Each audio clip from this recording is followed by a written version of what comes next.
Aujourd'hui, je voudrais vous parler d'une maladie qui est sous les feux de l'actualité.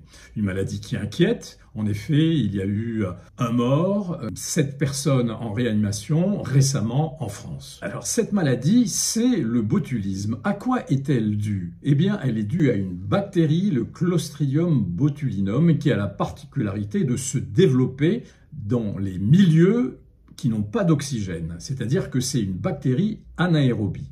Et c'est la raison pour laquelle on la trouve dans les conserves mal stérilisées. Alors comment se présente cette maladie? Cette maladie se présente par des paralysies, elle entraîne des paralysies, et le premier signe de botulisme, c'est la diplopie, c'est-à-dire une paralysie de l'œil qui entraîne une vision double.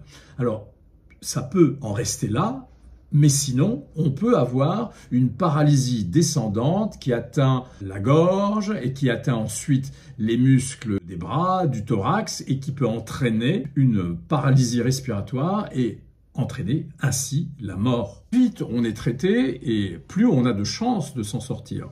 La mortalité est assez importante, 10 à 20% des cas, mais si l'on est traité dans les 24 premières heures, eh bien, on a toutes les chances de s'en sortir. Alors, les 24 premières heures, les médecins vous administreront de l'antitoxine botulinique. Passé les 24 heures, eh bien, c'est trop tard.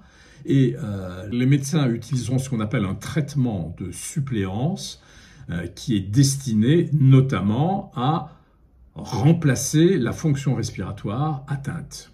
C'est-à-dire que on mettra le patient sous le respirateur artificiel. Alors la guérison peut demander plusieurs jours à plusieurs mois, le temps que les nerfs qui ont été lésés par la toxine botulinique se réparent. Affolé, cette maladie est très rare, 15 à 20 cas tous les ans en France, et il y a des moyens de l'éviter, c'est-à-dire qu'il faut éviter les conserves dont vous n'êtes pas sûr. C'est-à-dire que si vous avez une boîte de conserve qui est gondolée, ou si quand vous l'ouvrez elle dégage une mauvaise odeur ou un gaz, eh bien il faut sans hésiter jeter la boîte. Passé à Bordeaux, c'est l'ingestion de conserves qui avaient été mal stérilisées. Évidemment, vous pouvez toujours manger des conserves.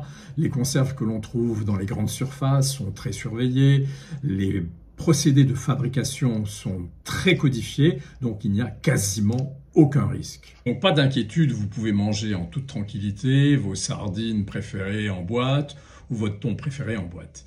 Et pour la petite histoire, la toxine botulique n'a pas que des inconvénients, c'est-à-dire qu'elle est utilisée en médecine et aussi en cosmétologie. Les dermatologues l'utilisent pour traiter leurs patients et pour pratiquer ce qu'on appelle un lifting soft, puisque la toxine botulique permet de diminuer les rides d'expression. Merci de votre attention, à très bientôt, au revoir.